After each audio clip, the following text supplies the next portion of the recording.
What's up, my people? So today we're going to be going over a few different topics, man. Pretty much just things pertaining to S&P specifically. It's a few different topics, man, I know a lot of people are curious about, and a lot of things I want to answer as well. So we're going to be going over a few different of those topics, man. So you guys stay tuned. All right, so to start it off, barbering versus S&P, right? Being a barber versus being an S&P artist, it's two different career paths, man. It's two different things.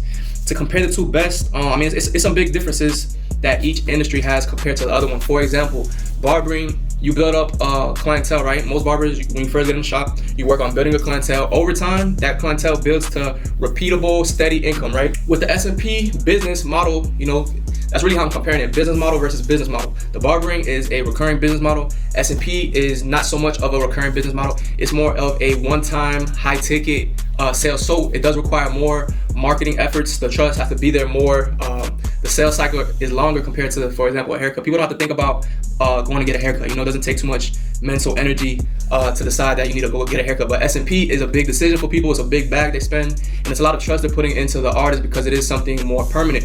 That being said, that's exactly the same reason that people are willing to pay that premium price as well. So it's pros and cons to both. The good thing about the S&P, like I said, is a high ticket service. So you can have days that you'll do 2 clients in a day, 2 sessions in a day. You charge each session half the price of the S&P procedure. That's how I do it. And then you have days that you make $3,000 in a day, $2,500 days. And if you get at least 10 of those a month or better, you're in a great spot. So I feel like income capacity I feel like comparing those two, right, barbering and S&P, the income earning potential, I feel like for S&P is much higher than barbering. That being said, if your marketing and your sales is not strong, your income is going to be up and down, it's going to be volatile. Barbering is a lot more steady and consistent. With S&P, if you're not marketing and you're not selling too good, you might have weeks that you don't do any clients. You might have $0 made for that week. And so you have to stay consistent with the marketing side of S&P, man. As soon as you start marketing yourself, your funnel can run up dry. With barbering, the good thing about it is once you got that clientele built, it's a lot more stable, it's a lot more consistent income. So that's the two biggest differences that I would consider when comparing those two career paths. Okay, so all right, numbing cream versus no numbing cream for procedures, or just pretty much tattoos in general. I know a lot of tattoo artists, not just S&P artists, but I know a lot of tattoo artists are against using numbing cream, and most of it I feel like is because they feel like pain is something that the client has to go through to earn their stripe, some kind of thinking process like that. But I don't really subscribe to that, process of thinking, because I feel like if you have a product, right, numbing cream, if you have a product that can take away someone's pain and make the experience more comfortable for them while they're getting a service done with you, whether you're a tattoo artist or S&P artist, why not provide that product to them? Some people don't like pain. So me, I'll give a green light, thumbs up for using numbing cream during a tattoo or S&P procedure. Especially speaking about S&P, because the scalp, right? That's what we tattoo on as S&P artists. We're always working on the scalp. The scalp could be a little bit more sensitive versus other body parts, compared to like the arm, for example. Because I got tattoos on my body, man. I got my hairline done with S&P. I did my S&P with my BMP on my beard, my beard pigmentation. I did my own face. So I know what it's like, man, to get this work done. Not just the S&P, but artwork as well on your body.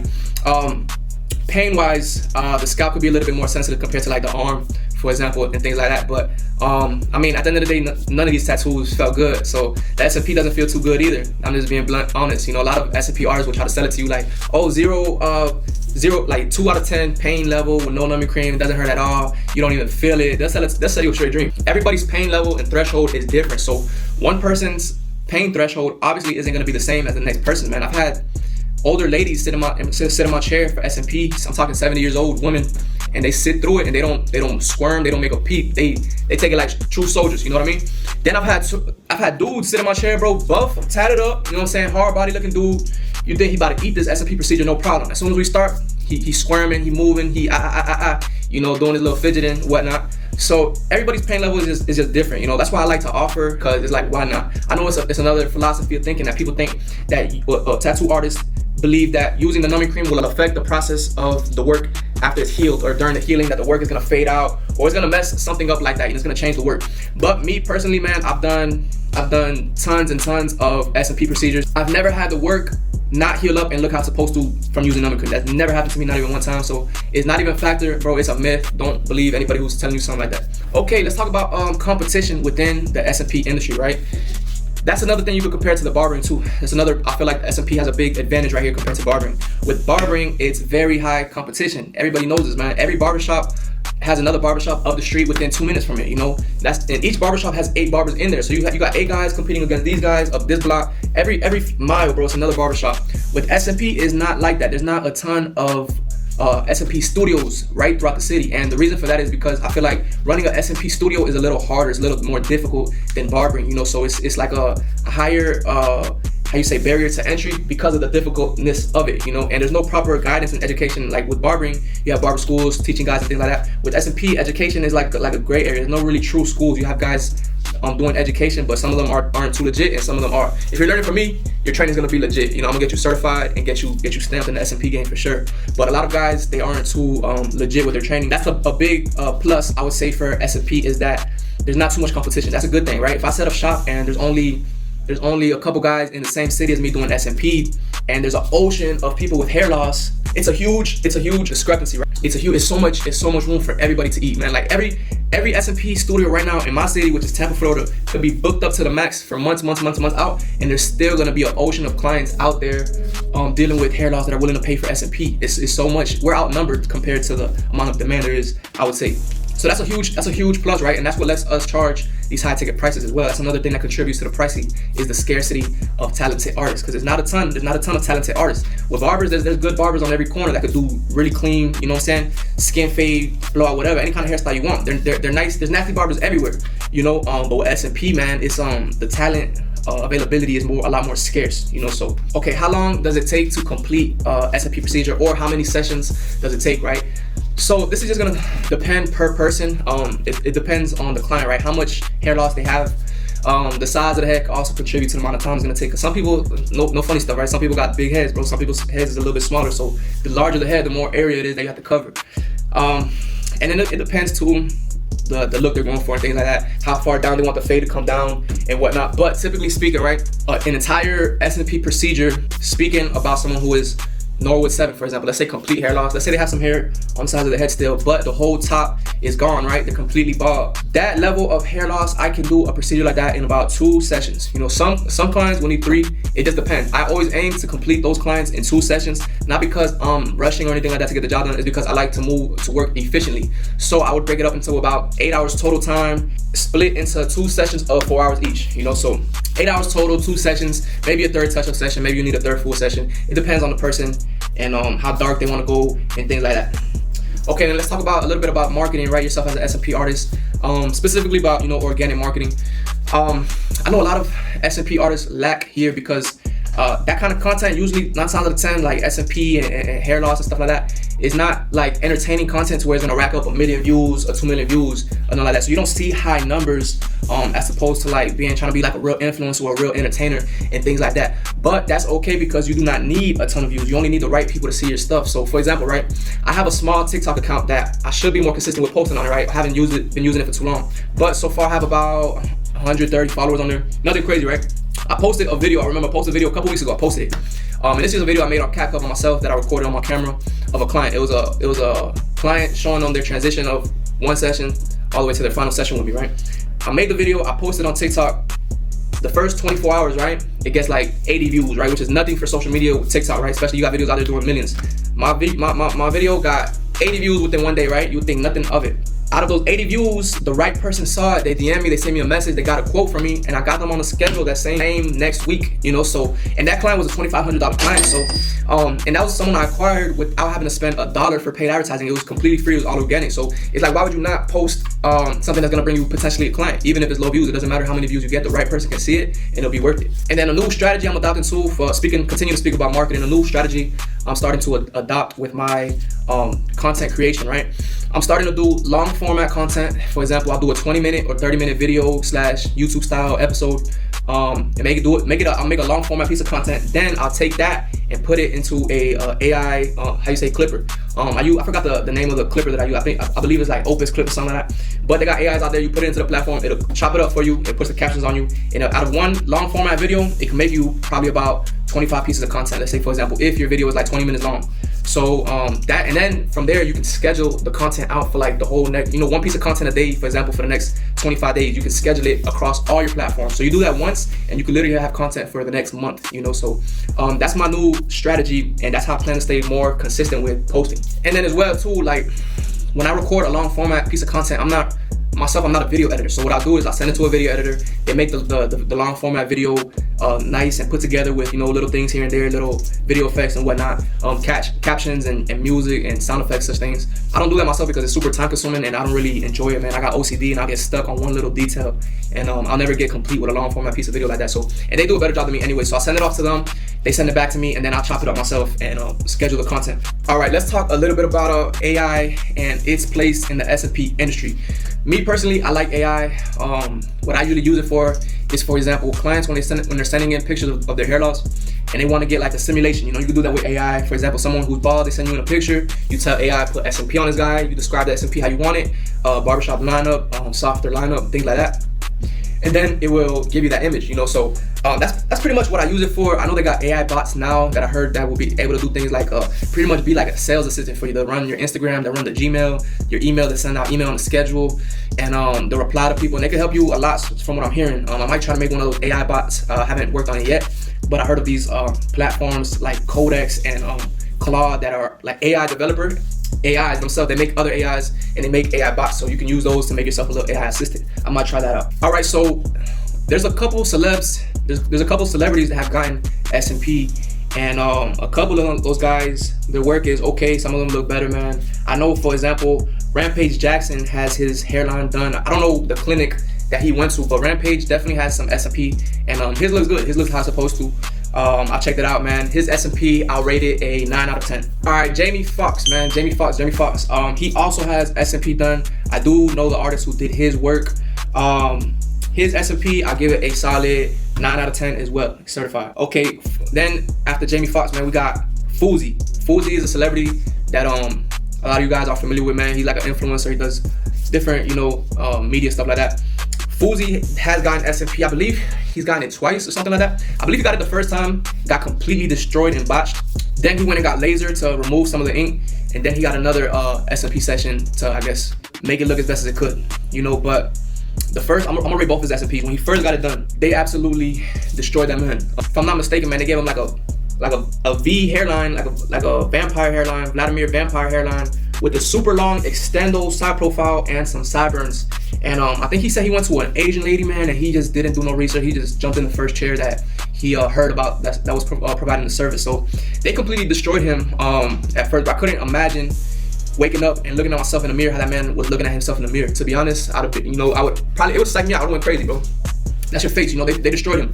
After that, he got the laser removal, and then he got his S&P done again. I'm not sure who did the S&P the second time, but it looks a lot better now, man. It's a lot softer, a lot lighter than it was the first time. Because the first time they went super dark, man, super harsh hairline. It was just terrible. Now it definitely looks better, man. But it's still, you know, once you get so much damage done to your scalp, and then you have to go through the process of removing it with the laser and all that, and to go in again, it's not the same as working with a blank canvas. It's never gonna look how it's supposed to after you get your head destroyed like that. Now, man, it's definitely better, man. His S&P that he has currently, I'll probably give it like a 6 out of 10. You know, the first one was probably like negative 100 out of 10, bro. You know, like he should have like sued that lady and owned her whole, you know, net worth and her kids shit. Like he should have. Oh man, that was bad. All right, man. My boy Nicky Jam, man. Nicky Jam also has S&P. I believe he got his S&P here in Florida. I do know the artist who did his as well. His is, I believe, a density fill. I don't think he was completely bald. I think he got the hairline. His S&P came out solid. Like I said, it was a density fill. The artist who did it did their thing with it. I'll give his a 9 out of 10 as well. All right, Kenny Smith. Kenny Smith also has S&P done. You know, my boy be on TV a lot, so his image, someone like that who's on TV a lot, his image is obviously very important to him. Obviously, all of our images is important to us, right? We all care about how we look to some degree. Well, at least you should. You don't want to just look like shit, you know what I mean, out here. His S&P, Kenny Smith S&P, I would rate his a solid 9 out of 10. His is done well. I like his. He got the barbershop lineup. A lot of people, they criticize, they talk shit about the barbershop lineup, saying it's too harsh on him and things like that. But me personally, man, I'm a fan of the barbershop lineup. So I'll give his a solid 9 out of 10 as well. All right, hair transplants versus S&P, right? Which one is better? For me personally speaking, man, I'm not 100% against hair transplants. And I'm like, I would say 90% against them, you know what I mean? In some situations, I do like them. But just with like S&P, you have to make sure you're going to a experienced doctor. You know, if you go do a hair transplant, you have to do your research. I think the new method they're doing now with the hair transplant where they take out the dots versus one that long scar strip is a lot better, man. I worked on a couple of those scars, man, and having a scar like that in the back of your head just wasn't it. You know, now you still get some scars left, but the scars are polka dots, you know, spread out through the back of the head versus a big strip taken out. But the reason I say that I'm mostly against the hair transplants, for example, right? Speaking on someone who, again, is a Norwood 7, let's say they have complete hair loss, sides just on the sides of the head, hair just on the sides of the head, right? A person like that is not going to be a candidate at all for a hair transplant, because just think about the amount of hairs that take up that area right on top of the head where he's missing hair from. He probably has like trillions. You know, the number is probably an astronomical number, the amount of hairs that a normal person has in that area, or even that he used to have in that area, that same person. Moving that amount of hair follicles from the sides of the head and putting it on the top of the head is just not very feasible. It's not realistic, and I don't think he's gonna be able to get results. I've seen doctors try to do it. I've had clients that have had hair transplants starting from Norwood 7, for example. They'll go to the doctor, they get a big scar cut in the back of their head. The doctor tries to do what he can, and at the end of the day, they have zero results. Not even one hair took to the top of the head. That's another thing, man. A lot of hair transplants don't take. Doctors will put the hair from the side and the top of the head, and it just won't grow. It'll all fall out. I've seen cases where 100% of the hairs that were transferred, 100% of them fell out. So that's something you have to be careful with the hair transplant. I would only recommend a hair transplant to certain individuals dealing with hair loss. For example, like clients on the other end of the Norwood scale, let's say entry level hair loss or beginner level of hair loss. Let's say the front corner, this area right here is a very common area for guys to start losing their hair in the temple corners. My corners are a little bit light right here. I got S&P into my corners as well. But for a case like that, I would say, okay, you can try for a hair transplant if you want to, restore the front hairline. But really, that level of hair loss is not really too bad. You get some S&P, comb your hair forward, and it's really not even a factor, So the next case up, let's say a little bit more hair loss. Let's say these corners are receding more, little light spot right here maybe. You go ahead and try for a hair transplant. Once it gets to like Norwood level 3 and 4, it's like you're getting too far away from having to be able to have expectations to get the results you want from a hair transplant. You know what I mean? It just becomes more and more unrealistic the more the hair loss progresses. And most people's hair loss will progress. If you have some level of hair loss, it's probably going to continue.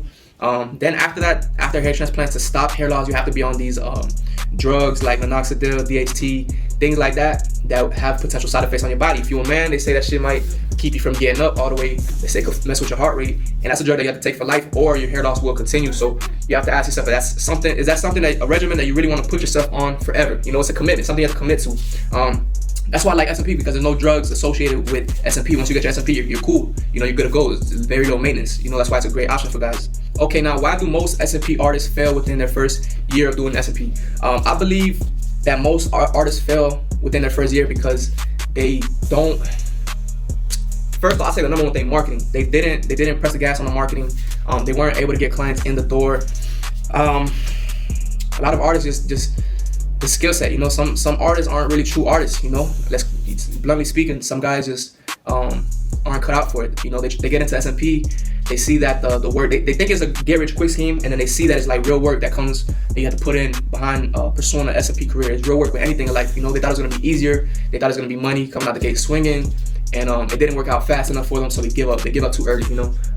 Low marketing efforts, not too good of sales follow-ups, and low skills, man. Like I said, S&P business is a tough business. If you're not constantly getting clients in the door consistently, you're gonna fail. You have to know how to market and consistently get clients.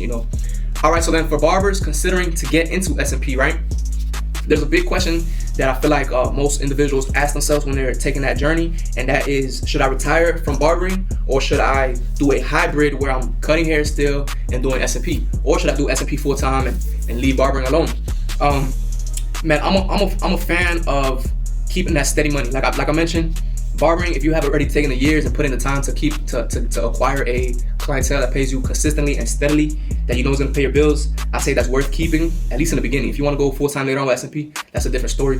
But I would like for individuals, especially in the beginning, keep the barber money coming in. Keep it coming in, because that's what's going to pay the bills. You could try something like a hybrid work week, to where you do 3 days a week doing S&P or at your S&P suite, and then you only cut hair 3 days a week. For example, cut hair Thursday, Friday, Saturday. The rest of the week, you're focusing on your S&P business. Even if you don't have clients the other days of the week, there's always work to be done. You have to keep yourself busy. Even on days that you have 0 clients, there's marketing efforts to be done. There's sales things. There's analytics. There's follow-ups, follow-up with clients. There's always work to be done. Don't never just take a day off. Well, you can take a day off whenever you want, but don't ever just have a mindset of, damn, I don't have any clients today. Let me just do nothing. There's nothing to do. I can't be productive if I don't have a client. There's always efforts to be put in. All right, best location for S&P. Let's talk about that. So I've tried a few different setups myself. You know, I've had a few different locations. When I first started SMP, I was doing SMP in the barbershop. That was my first location. My next location was moving into a salon space studio, like the private suites that you guys see around. I had one of those, and I was cutting hair and doing SMP out of the same spot. That you could say was my second place doing SMP. Then I separated SMP completely from the barbering, and I moved my SMP suite into a office building. I rented out a room in a collective shared office building. So out of those different setups, man, I feel like the best location is always going to be a office space. It just gives a. Then you can also do SMP. Technically, you could do it in a tattoo shop with a tattoo artist license. That's another route you could do too.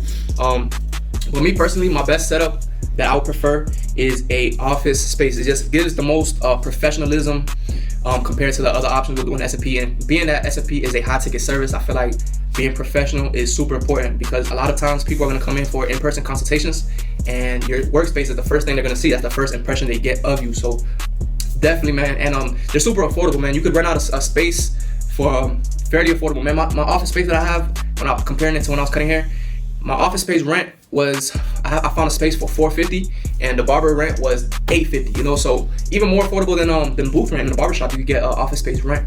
So I would definitely recommend just get the office space, man. It's the best route to go. Biggest mistakes new SMP artists made, right? So I'll start off speaking from, I guess, example. Thinking back earlier to my career, my biggest mistakes, I would say, let's talk about skill-wise, like actually performing the service. The biggest mistake I first made was thinking it was super easy. I thought I was just gonna be able to pick up a SMP machine and do a masterpiece, no problem, because it looked so simple to me. On paper, it seems so simple. It's like, okay, all you have to do is, the thinking process behind it was, all I have to do is, you know, dots throughout the whole head, add coverage, and do a nice hairline. Me being that I was already a barber, I'm like, man, that's no problem. That's what I do all day anyways. I do fades all day anyways, lineups all day. I'm nasty with it already, so I feel like it was gonna be a skill that I was just gonna be able to transition to without putting the proper education in first. That was my first mistake, just jumping in head first into it. And what that led me to do was just, you know, working on clients too early and things like that when I should have still been on the melon and whatnot. But yeah, take the time if you're getting into the industry. Take the time to properly train yourself before you start marketing yourself and promoting yourself very hard, because your skills have to be on point. Once you develop the skill set, you're good to go. It becomes easy, just like with anything, right? With barbering, for example, at first it's hard, but once you learn the skill, it's easy. You could do it with your eyes closed, right? SMP is the same thing. Once you get good at it, you could do it. I won't say do it with your eyes closed, but you would do it a lot more autopilot. You know what I mean? It's a lot more step by step, and you could do it a lot more efficiently. And it's a lot more stress-free than when you first started. When you in the beginning, you might be stressed out, and that's that point where a lot of artists might quit too. In the beginning, they're trying to get the work to look good, and they might be making mistakes here and there. They're getting frustrated with themselves. A session is something that you have to be patient for, because you could be working for 4 or 5 hours straight, sometimes even more. So you have to be patient and also efficient with your time. You know, that time might be coming up and you're still not done with the procedure. That could be nerve-wracking too. But all of that all of that settles in and calms down later on in your career. After you learn more how to manage your time, you know how much time exactly it's going to take you to do what level of work. You become a lot more efficient with it. You know, you're a lot more confident in yourself, and you can just go. You don't have to be questioning every little thing that you do. So that's what I would say the biggest mistake was, you know, starting off for sure, and what artists should work on, especially in the beginning. All right, let's talk about a few different marketing strategies, right? I've definitely have done various types of different forms of marketing. You have, for example, you have paid marketing, which is, we're all familiar with paid ads. You can run those on social media platforms. You can run them on the TV. You can put it on a billboard, stuff like that. I mainly put my paid ads on Facebook, Meta ads. That's always been my focus, my main channel that I use. It works good for me, and it's great for showing off video work, you know, because SMP is very visual, so you want to be able to show the people exactly what it is that you can do. So that's my number one. But then you got other platforms like TikTok. I've heard that is good right now for the paid ads. I want to try them next. I want to try to spend some money on TikTok and see what kind of returns I can get from TikTok. Okay, so then after the paid ads route, you can go, you can get referrals, right? You can have family, friends, you know, word of mouth. Someone who has gotten work done with you, they could refer you a family member or a friend of theirs and things like that. Affiliate referrals, man, building a affiliate team, right? You can get referrals from affiliates. So me being that I'm a barber, right, I have a network of barbers that I know, you know, guys that I went to barber school with, guys that I worked with, guys that I met just being in the industry. I got a network of people that I know, right, in the barber industry. So what I was able to do, and a way that you can network, leverage your network once you already have a network like that, is you offer them all, you know, referrals for sending you people, referral fees for sending you people, and pay them good, man. You know, a lot of guys are stingy. A lot of SMP artists are stingy. They'll give you $100 referral and things like that. So I would say, man, pay out good. If you're getting a client for like $3,000, let's say the person sends you a $3,000 client, pay them, $500-600, man. Show some love, spread some love, and don't be afraid to pay out, because that's what's gonna motivate him to send you the next client and the next client and the next client. So that's something you can do, man. Build an affiliate team of, I think barbers are the best affiliates, honestly, because they come across so many of their clients that are dealing with hair loss, so, and they already have a connection with them and things like that. So I would say, yeah, build an affiliate team of barbers for sure if you can. If you're already a barber yourself and you have a network yourself similar to the way I did, that could be something you could do that could bring you clients as well. Okay, then organic content, right? Organic marketing. That's gonna be just posting organically to these platforms, any social media. That's definitely worth it as well. That could bring you a client for $0. If it's free, why not do it? And then a good strategy you could do too, once you post a good amount of organic content, you can take a look back and see what content performed the best. The content that did the best views and things like that, you can run it as an advertisement, or use it for part of your next advertisement. So I would say definitely do organic, man. Definitely post consistently organic and run the paid ads with it. If you're doing a paid ads, it's gonna help your paid ads perform so much more better, because when people interact with your page, they're gonna start seeing your organic content more and more and more, and they're more likely to convert after seeing you a few more times, So definitely do the organic. Okay, choosing the perfect hairline for the individual. Mainly the way that I choose a hairline for someone is I'll take a look at them. The same way you choose a haircut for your clients when they're sitting in your chair with you. Some guys, they're more, professional, square, clean cut guys. Some guys, they're more street, they're more urban, they're more, swagged out, whatever. Those two different type of personalities, you take in all of that. You take in their personality, you take in how they look, their ethnicity, their facial features. You take in all of that to recommend a hairline, and then you also hear out the client and let them tell you what they want, And 9 times out of 10, it's probably best to listen to them. You can give your 2 cents, but at the end of the day, they want it how they want it. Our job is to perform the service that they're liking. So hear them out first. If they're not too sure which route they want to go, make your recommendations. Always give your recommendations anyways. And that way you guys can collab on a hairline. If they still have their old hairline faintly, to where you can still faintly see the old hairline, previous hairline, that hasn't fallen out 100% yet, you go ahead and follow that same previous hairline. That's another route you can go to with picking someone's hairline.